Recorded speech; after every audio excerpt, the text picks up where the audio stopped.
Bonjour toi, j'espère que tu es bien installé, que tu vas bien. Je te souhaite une très bonne année 2021 si tu es un ou une habituée de ce podcast. Si tu es nouveau ou nouvelle, je te souhaite la bienvenue parce qu'aujourd'hui on va parler de timidité et travail. Et avant, j'aimerais commencer par me présenter. En fait, si tu débarques, si tu es nouvelle ici, je m'appelle Florine Fossé, je suis coach professionnel et j'aide les jeunes actifs à se créer des projets de vie professionnels, personnels qui soient en cohérence avec leur personnalité profonde. En fait, j'aide à redonner du sens au travail, à se créer des projets de vie professionnels. Donc ça peut être dans le cadre d'une reconversion, ça peut être dans le cadre d'un projet entrepreneurial ou même encore plus large, un projet artistique, un projet de vie d'expatriation à l'étranger par exemple pour y travailler. Ça peut être très large et en fait moi ce qui me motive à passer mes samedis à créer ce podcast, à l'enregistrer, à le monter, c'est vraiment le partage de mon vécu, de mes reconversions, parce qu'avant j'étais enseignante. Vraiment, c'est vraiment le partage, sortir les jeunes de ma génération de leur isolement, se déployer autrement en tant qu'individu dans un autre contexte professionnel ou cadre de vie personnel. Et c'est pour ça que ça me fait plaisir à chaque fois de vous retrouver dans cette émission. Parce que à la base, je suis quelqu'un justement d'assez timide. Et j'en discutais avec une amie il y a pas longtemps qui me posait la question, mais comment peut-on prendre sa place quand on est trop timide au travail en fait? Comment peut-on prendre sa place en tant qu'individu, en tant que jeune femme, dans son job quand on se dit trop timide? Comment peut-on se créer des projets de vie, un projet de vie professionnel, artistique, peu importe, qui nous ressemble, qui nous transporte quand on est timide et que ça nous freine, que ça nous bloque en fait. Et pour moi, en fait, pour commencer, tout le monde est plus ou moins timide.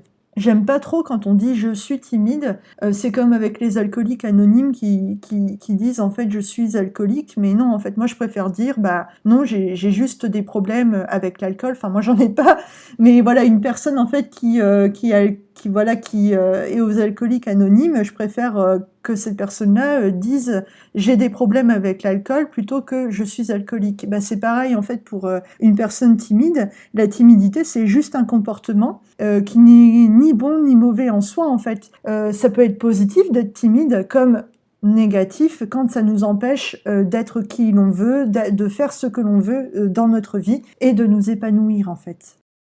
Et c'est pour ça que je vais te proposer un petit jeu, en fait, pour commencer cet épisode. C'est d'aller mesurer ton propre degré de timidité. Tu vas voir pourquoi, tu vas comprendre ensuite. Visualise dans quelle situation, dans quel contexte précis, avec quelle personne tu fais preuve de timidité. Elle te sert à quoi cette timidité, en fait? C'est quoi l'utilité d'avoir un comportement timide à ce moment-là? Et la question la plus importante, en fait, qui détermine si ce comportement timide est positif ou négatif, c'est est-ce que cette timidité t'empêche de faire ce que tu veux, d'être qui tu veux dans ta vie personnelle et professionnelle? C'est vraiment pour te dire, en fait, que on est tous plus ou moins timides, selon la situation, selon le contexte, avec les personnes avec qui on est. Moi, je peux faire preuve de timidité, voilà, je sais très bien quand je suis dans un bain de foule, par exemple, qu'il y a beaucoup de gens qui parlent autour de moi, j'ai ce besoin, en fait, de prendre du recul sur les autres, de les écouter. Et en fait, l'utilité de ce comportement, c'est de voir, en fait, avec qui je me sentirais à l'aise. Et c'est positif en soi parce qu'après, une fois que j'ai repéré les gens dans ce bain de foule avec qui j'aurais plus ou moins d'affinité ou avec qui je me sentirais à l'aise, je vais vers ces personnes-là et du coup, je peux me mettre à parler, à prendre du plaisir à la discussion, tout ça. Mais au contraire, par exemple, j'ai discuté il y a pas longtemps avec une amie entrepreneur et son grand objectif du début de l'année 2021, c'est de prospecter et de trouver ses premiers clients. Et elle me disait, moi, ce qui me bloque, c'est que je suis timide. Donc je lui disais, oui, mais la timidité, c'est pas une identité en soi. C'est quoi ta marge de manœuvre, en fait, dans cette timidité-là? Et d'ailleurs, dans quelle situation tu es timide et ça te sert à quoi la timidité? Elle me dit, bah, je suis timide en fait quand je dois parler de mon projet entrepreneurial à quelqu'un parce que j'ai peur en fait de ne pas savoir quoi lui dire, comment lui expliquer les choses et j'ai peur voilà que la personne bah, me dise non, ça m'intéresse pas. Donc en fait la timidité pour elle, elle lui sert à se protéger en fait du regard de l'autre, de la peur de ne pas savoir quoi dire à l'autre. Sauf que le résultat en fait dans la vie de cette personne-là, c'est que bah ça la freine, ça la bloque en fait, ça lui enlève l'énergie pour gagner, pour commencer à gagner sa vie avec son projet entrepreneurial qui pourtant est, je peux te dire, est super, c'est un projet qui la fait vibrer, mais ça la bloque, ça l'empêche de. Donc vraiment pour moi, tout le monde est plus ou moins timide et c'est d'autant plus important que bah, la timidité c'est pas quelque chose qui est mis en avant dans la société. Généralement on valorise plutôt les personnes extraverties, qui sont à l'aise socialement, qui aiment parler, qui aiment être entourées. Mais pour avoir parlé avec des gens qui se qualifient ou sont qualifiés d'extravertis, je peux te dire que souvent, en fait, le fait d'être extraverti, ça masque aussi, parfois, pas tout le temps, un manque de confiance en soi, en fait, une fragilité aussi parfois. Et ça veut pas forcément dire que parce que l'on se qualifie d'extraverti, on n'est pas timide. La timidité, c'est un comportement parmi d'autres comportements, et tous les êtres humains, y compris les animaux, peuvent être timides. Et donc, ce que je te propose dans cet épisode, c'est de te partager des petits outils de coaching qui vont te permettre en autonomie, en fait, de faire un petit travail d'introspection, si tu en as envie, sur ta timidité. Si elle est un frein pour toi, si elle t'empêche vraiment de te réaliser, d'être qui tu as envie d'être, en fait, en tant que jeune femme, en tant que jeune homme, dans le monde du travail ou dans ta vie personnelle. Comment prendre sa place dans le monde du travail quand on est timide, trop timide? J'ai posé la question sur Instagram parce que ça m'interrogeait de me dire en quoi le fait d'être jeune actif, donc d'avoir la vingtaine, la trentaine, et de se qualifier de timide, justement, ça peut être un frein à s'épanouir dans un job ou à se créer un job, un projet de vie, voilà, qui nous ressemble. Et certains ou certaines d'entre vous, voilà, qui ont la vingtaine, la petite trentaine, ont répondu que, par exemple, le fait d'être timide, bah, ça peut compliquer la vie quand on cherche à prendre sa place dans une entreprise où la plupart des gens, en fait, où voilà, certaines personnes sont plus âgées que nous et donc du coup sont plus qualifiés, ont davantage de responsabilités parce qu'ils ont eu plus de temps que nous pour développer leurs compétences. Notamment quand un manager doit confier des responsabilités, bah, il va avoir tendance à les confier justement à les personnes qui sont davantage expérimentées que soi, parfois plus âgées, souvent même. Et donc, bah, la difficulté quand on est timide, c'est comment faire valoir mes compétences, comment m'affirmer, développer ma crédibilité en fait face aux autres en montrant que bah, j'ai peut-être 28 ans, j'ai peut-être 32 ans, mais voilà, j'ai des compétences à faire valoir, j'ai des idées, je suis capable de lancer des initiatives, mais je suis timide, donc ça m'empêche justement, ça m'empêche de faire tout ça. Et j'ai pas de réponse toute faite ou une réponse miracle à te proposer, mais c'est pour ça que ensuite je vais te partager un outil, en fait, un petit exercice de prise de recul là-dessus pour que tu trouves tes propres solutions adaptées à ta situation.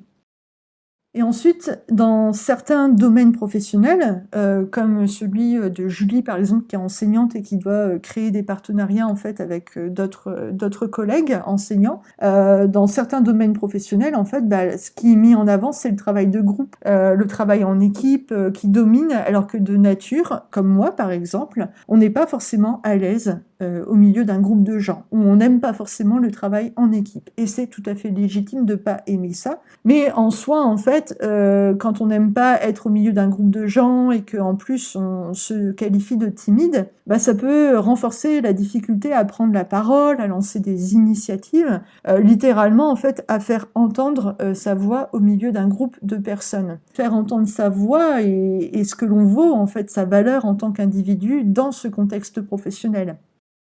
Et encore une fois, la timidité est un comportement parmi d'autres. Un comportement n'est jamais ni bon ni mauvais en soi. La timidité, elle a des aspects positifs, elle a des aspects négatifs. Et elle peut être négative quand elle nous empêche de nous réaliser. Et ce dont je te parlais, là, le travail en groupe, eh ben, je peux t'illustrer en fait les aspects négatifs de la timidité avec un exemple personnel et très concret sur lequel j'ai travaillé, qui m'a amené justement à prendre vraiment du recul, moi, sur le comportement timide que je pouvais adopter parfois et ce que ça m'empêchait d'être, de me réaliser en tant que jeune femme. L'histoire commence... Non, je rigole. Quand je passais le concours d'enseignante, souvent, en fait, à la fac, on nous demandait de travailler en groupe, donc en groupe de 3 ou 5 personnes, sur une mise en situation professionnelle, par exemple, ou autre chose. Un groupe de parole, il y a toujours un meneur ou une meneuse, en fait. Quelqu'un, tu vois, quand tu es assis avec les gens, quelqu'un que les gens, en fait, regardent, écoutent, voilà, quelqu'un qui va mener littéralement, en fait, le groupe. Et ce comportement, voilà, il n'est à la fois ni bon ni mauvais, ça dépend de la situation, ça dépend de la personne. Mais moi, à l'époque, vraiment, j'avais 25 ans, aujourd'hui j'en ai 28, donc tu vois, c'est pas si vieux que ça. Et bah, je manquais beaucoup plus qu'aujourd'hui d'estime et de confiance en moi. Ça, je me leurre pas là-dessus. J'ai vraiment beaucoup progressé en fait en me formant en coaching, en apprenant à mieux me connaître. Mais à l'époque, voilà, je manquais beaucoup plus de confiance et d'estime en moi. Et de voir en fait assises autour d'une table toutes ces personnes qui écoutaient, qui regardaient à chaque fois le leader ou la leaduse du groupe, quoi, bah ça me rendait jalouse et frustrée en fait. Parce que j'avais la pensée que moi à côté j'ai rien à dire ou alors je sais pas prendre la parole, je suis pas capable de, tu vois, j'avais des pensées négatives qui du coup me donnaient des émotions de manque d'estime et de confiance en moi. Et donc du coup bah, le résultat en action, c'est que je m'effaçais du groupe de parole. Du coup on me faisait remarquer aussi que j'étais timide alors que c'était pas mon but initial, quoi. Et au fond, le résultat dans ma vie, eh bien, c'est qu'en m'effaçant à chaque fois du groupe de parole, parce que je me sentais jalouse, frustrée, parce que je pensais que j'étais pas capable de moi-même mener un groupe ou de prendre la parole et puis bah, disons-le, hein, de capter l'attention des autres. Et bien du coup, le résultat dans ma vie, c'est que ça ne faisait que renforcer justement mon manque d'estime et de confiance en moi. Donc c'était un peu le serpent, tu vois, qui se mord la queue. Et pareil pour toi, en fait, je t'invite à faire de même, à te poser la question justement comme avant, de repérer en fait le type de situation, le type de contexte où tu fais preuve d'un comportement timide. Une fois que tu te visualises en fait dans ce contexte, tu penses à quoi? C'est quoi tes pensées quand tu fais preuve d'un comportement timide dans telle situation? C'est quoi tes pensées? À quoi tu penses? Et de ce que tu penses, qu'est-ce que tu ressens? Est-ce que ce sont des émotions positives, des émotions négatives? Et de ce que tu penses, de ce que tu ressens, ça se traduit comment en acte de ta part? Comment tu te comportes du coup? Et au final, ça donne quel résultat dans ta vie, en fait? Et à partir du moment, en fait, où tu visualises vraiment la situation de départ, qu'est-ce que tu penses, qu'est-ce que tu ressens, du coup, comment tu te comportes et quel résultat ça donne dans ta vie, si c'est positif ou moins positif, si c'est moins positif, est-ce que tu as envie de continuer à avancer dans la vie avec ces résultats? Si ça t'empêche de t'épanouir, si ça te donne une mauvaise image de toi-même, une mauvaise estime de toi, est-ce que tu as envie en fait de continuer à avancer dans la vie avec ces émotions-là, par exemple? Je repars de mon exemple personnel, mais voilà, sans t'influencer, je t'invite à faire de même en fait, à descendre un peu comme une échelle, la situation, les pensées, les émotions, les actes, et quels sont les résultats que ça donne dans ta vie en fait. Et donc, comme je te le disais, en fait, la timidité n'est ni bonne ni mauvaise en soi. Fondamentalement, c'est ce que ça nous empêche d'être, de faire, qui est négatif. Et ça va même encore plus loin, en fait. C'est que moi, par exemple, le fait de m'effacer volontairement du groupe de discussion, bah, ça me coûtait mon estime et ma confiance en moi, parce que du coup, je n'étais pas en accord, en fait, avec ma personnalité profonde. Ici, on parle vraiment d'introspection, d'avoir une meilleure connaissance de soi-même en étant jeune femme, jeune homme. Par exemple, moi, qui n'étais du coup pas en accord avec ma personnalité profonde, avec ma prise de recul, je sais pourquoi. M'effacer volontairement d'un groupe de discussion, par exemple, ça me coupait de mon besoin en fait de partager mes expériences, mes savoirs, mes compétences aux autres. En fait, naturellement, moi, ça me fait plaisir d'être dans le partage, d'être dans la prise de parole, d'où ce podcast. Mais du coup, en m'effaçant de la prise de parole, j'étais comme, tu vois, coupée d'une partie de moi, en fait. D'où mon manque d'estime, parce que le manque d'estime de soi, il vient du fait qu'on n'est pas aligné avec ce que l'on fait. Il y a encore le fait aussi que, au fond de moi, je n'aime pas être dans un groupe de gens, en fait. J'aime bien être plutôt en individuel avec les personnes, ou être avec vraiment un petit groupe de personnes, d'où mon métier de coach aussi, hein, parce que c'est souvent de l'individuel.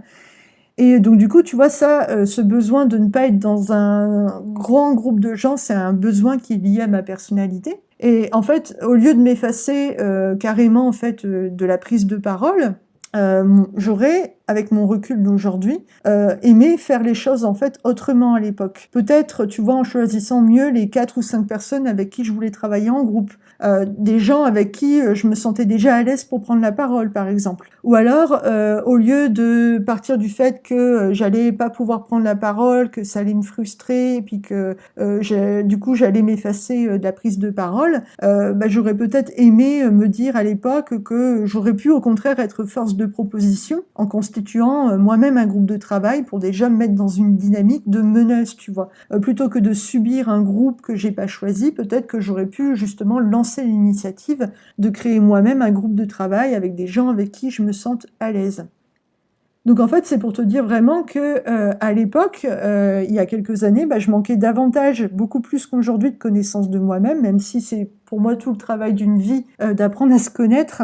Ce qui fait que voilà, au travail, je n'arrivais pas à prendre ma place. Là, on parle d'études, mais c'est pareil en fait dans un environnement professionnel où tu es entouré de gens. J'arrivais pas à prendre ma place.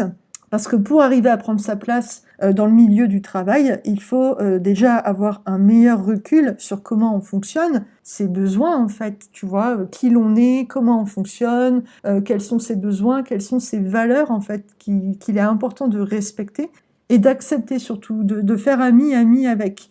Tu vois, je prends toujours l'exemple... c'est ok en fait si tu préfères les soirées sous un plaid avec une tisane à regarder Netflix plutôt que d'aller faire des pendaisons de crémaillère ou d'aller en boîte par exemple, tu vois, c'est ok en fait. Parce que socialement, certes, c'est moins bien vu de boire de la tisane avec un plaid le soir que de se mettre sur son 31 et puis de sortir. Mais en fait, entre nous, ce qui compte, c'est toi, c'est comment tu te sens dans ta tête, dans ton corps en fait, tu vois. Et moi, il m'a fallu vraiment du temps avant de l'accepter, tu vois, de peut-être être moins extravertie que d'autres, mais en même temps de me faire plaisir. Ce qui est vraiment important, c'est d'avoir une meilleure conscience de ce que ta timidité t'empêche d'être, de faire, de réaliser, de devenir. Et ce que ça pourrait te coûter en fait dans la réalisation de la personne que tu es dans ta vie. Je t'invite vraiment comme moi à aller regarder vraiment aussi les besoins à remplir, à respecter chez toi, qui font que tu adoptes un comportement timide en fait. C'est quoi les besoins à respecter en toi qui te poussent à adopter un comportement timide? Et je dis respecter parce que le message central de ce podcast, c'est vraiment d'être en accord avec sa personnalité profonde, dans son job, dans le projet de vie que l'on a, dans sa vie personnelle, c'est vraiment d'être en accord avec sa personnalité profonde. Et derrière chaque comportement, qu'il soit positif ou négatif, il y a un ou des besoins non remplis ou à remplir, tu vois. Donc pour toi, c'est quoi en fait les besoins précis liés à ta nature profonde qui t'incitent à adopter un comportement timide? Et si le comportement timide, en fait, qui résulte de ces besoins en toi à respecter, t'empêche de faire, de réaliser, de devenir, d'être qui tu es et qui tu as envie d'être, justement, comment tu pourrais respecter tes besoins autrement en adoptant peut-être un autre comportement? Parce que si le comportement de la timidité te pèse, mais qu'en même temps tu as des besoins et des besoins qui sont légitimes à respecter, comment tu pourrais adopter un comportement un peu différent, ou légèrement différent, ou tout autre peut-être, pour respecter ces besoins en fait. En fait, les questions que je te partage, elles n'ont pas pour but de t'inciter à supprimer ta timidité, mais moi je pense que le plus bénéfique, c'est de chercher à adapter ta timidité à ce que tu as envie de vivre, comment tu as envie de te sentir, comment tu souhaiterais te déployer dans le monde du travail, avec un comportement peut-être qui est un peu différent, tu vois? En fait, qu'est-ce qui te pousse à te comporter de façon timide? C'est quoi le ou les besoins qui t'y poussent? Est-ce que la timidité donne les résultats que tu veux obtenir dans ta vie? Et sinon, comment peux-tu faire autrement pour te sentir aligné avec qui tu es et les besoins en fait que tu as besoin de remplir, tout simplement? Et j'ai remarqué aussi quelque chose d'amusant, mais pas toujours, c'est que parfois on passe pour timide plus qu'on ne se le sent nous-mêmes. Tu vois, moi, quand je me retrouve en fait à devoir sur la journée en fait être avec un groupe de gens, j'ai besoin en fait, par exemple le midi pendant la pause déjeuner, d'avoir des moments de solitude, mais de solitude choisie. Et en fait, parfois il y a le regard de l'autre justement qui nous rattrape, qui s'inquiète de nous voir seuls, qui se demande pourquoi on s'isole, qui peut aussi porter un jugement négatif en disant cette personne-là est insociable, tout ça.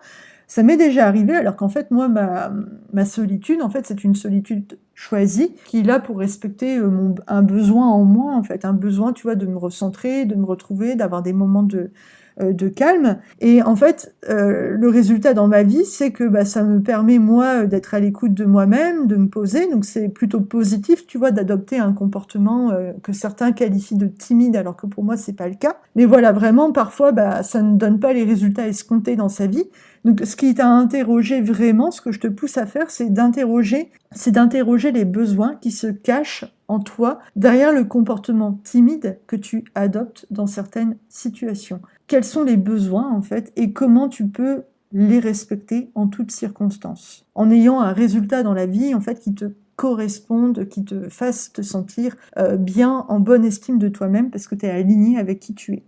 Et de toute façon, s'affranchir du regard des autres, c'est un job à temps plein, et c'est justement une problématique pour moi qui est centrale quand on est jeune femme, jeune homme, dans sa vie pro, dans sa vie perso, c'est que forcément, on se connaît moins bien que quelqu'un qui a 50 ans, donc on est plus susceptible d'être influencé par le regard de l'autre. Et moi, je vois par exemple les gens de ma famille, comme mes grands-parents, ils ont plus de facilité, tu vois, que les gens de ma génération autour de moi à dire non, par exemple.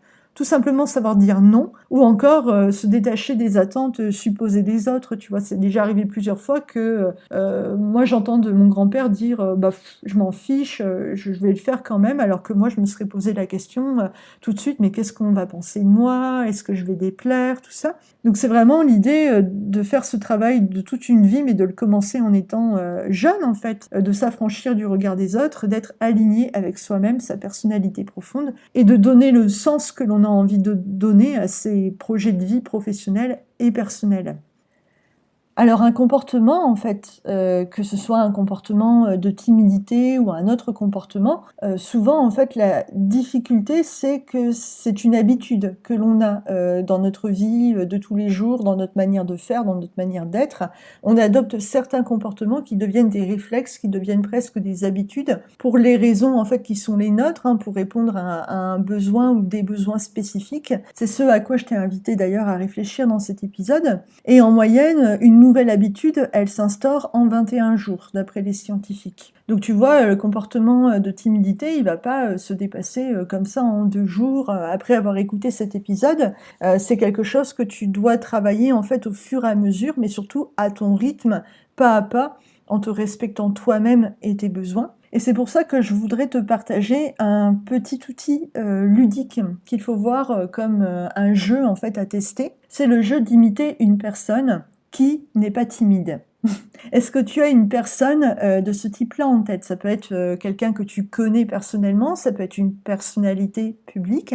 Est-ce que tu connais quelqu'un qui n'est pas timide, où tu juges que cette personne-là, quand tu la regardes, tu te dis waouh, elle a de l'assurance, elle a l'air confiante, enfin elle respire la confiance. Est-ce que tu as une personne comme ça en tête? Ce que je t'invite à faire, c'est quand tu visualises la personne, de regarder comment elle agit, comment elle parle, comment elle se comporte et dans quel contexte. Comment cette personne s'y prend-elle précisément pour avoir l'air confiante, pour montrer de l'assurance, pour capter un auditoire, ça peut être encore autre chose qui te vient à l'esprit, mais comment cette personne elle fait précisément pour ne pas montrer sa timidité par exemple, parce que tout le monde est plus ou moins timide, mais voilà, qu'est-ce qui fait que pour toi cette personne, ce serait un modèle justement à prendre pour dépasser ta propre timidité. Donc d'aller regarder véritablement des petits points précis. Je peux te donner des exemples, ça peut être la posture. Souvent, les personnes qui respirent la confiance, eh bien, tout simplement, elles se tiennent droit, elles redressent les épaules. Et le fait aussi de se tenir droit, ça a un impact sur la voix, tu vois, un impact sur la voix, c'est-à-dire que la voix, en fait, elle est plus claire, elle est plus profonde, alors que si l'on est voûté, par exemple, eh bien, ça va s'entendre aussi dans notre voix. Il peut y avoir tout bêtement le sourire. Les personnes qui sourient engagent en fait la confiance des personnes qui sont en face d'elles. Donc moi je t'invite véritablement à partir du modèle que tu as en tête, de la personne qui pour toi n'est pas timide et dont tu pourrais t'inspirer, d'aller regarder précisément chez cette personne dans une situation en fait où toi tu te sens mal à l'aise, pas toi-même, frustré à cause justement de la timidité que tu ressens.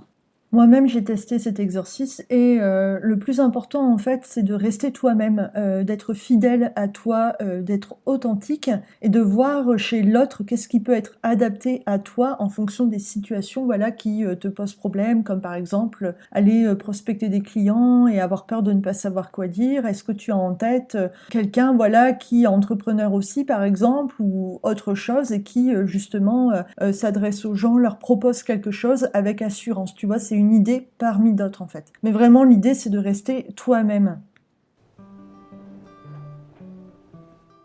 Après, ce que je conseille toujours aussi, c'est de respirer. C'est quelque chose que l'on fait mal, en fait. En général, on est souvent en apnée. En plus, dans un monde où tout va encore plus vite d'année en année. Enfin, je sais pas toi, mais moi, j'ai souvent l'impression que les journées, les mois, les semaines passent de plus en plus vite. Je ne sais pas pourquoi. Et donc, souvent, en fait, on est en apnée.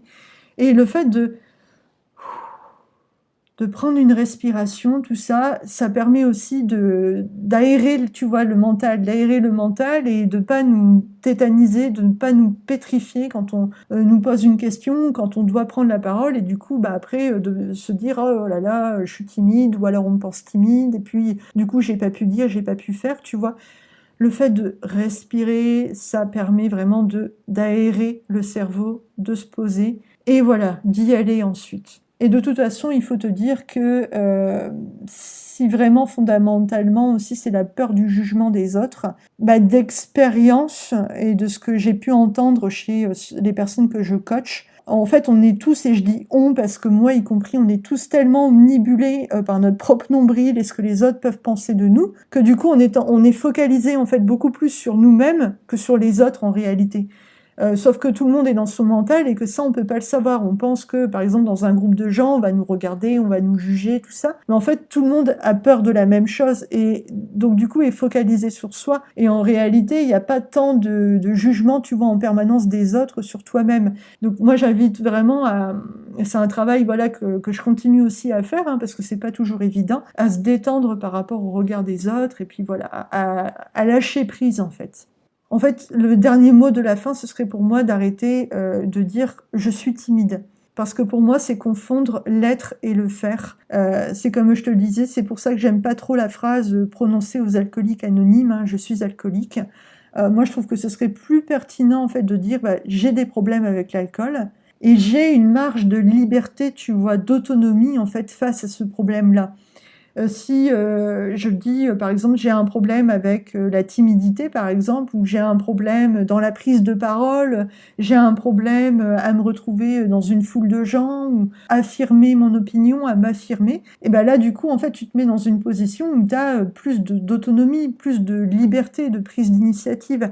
Alors que dire je suis, c'est un peu se coller une étiquette, se mettre dans une case, et en fait, ça emprisonne davantage, tu vois, que de dire j'ai des problèmes, j'ai un souci, j'ai une problématique, et donc il y a forcément des solutions en fait, tu vois. Donc il y a forcément des solutions face à la timidité. La timidité, dire qu'en fait on a un comportement timide, c'est pas anodin de dire je suis timide. C'est forcément que derrière il y a un ou des besoins qui sont à respecter chez toi, qui sont certainement légitimes. Et en fait, c'est de voir en fait comment tu pourrais respecter ces besoins en ayant les résultats dans la vie qui te correspondent, qui sont en accord avec toi, ta personnalité profonde, tu vois. Le but, c'est vraiment que tu puisses te déployer dans un job, dans un projet de vie qui te transporte, où tu es en accord avec toi-même, où tu te sens épanoui, où tu as envie de te lever le matin parce que tu te dis, en fait, je sais pourquoi je fais les choses, je sais ce que je vais faire aujourd'hui et je me sens utile, en fait, et du coup, je monte mes compétences. Et en montrant mes compétences, en fait, je me sens aussi reconnue pour ça parce que c'est des compétences dans lesquelles j'excelle. Enfin là, je viens de faire un combo, en fait, de tout mon pourquoi de coach, mais c'est vraiment ça, en fait, le mot de la fin.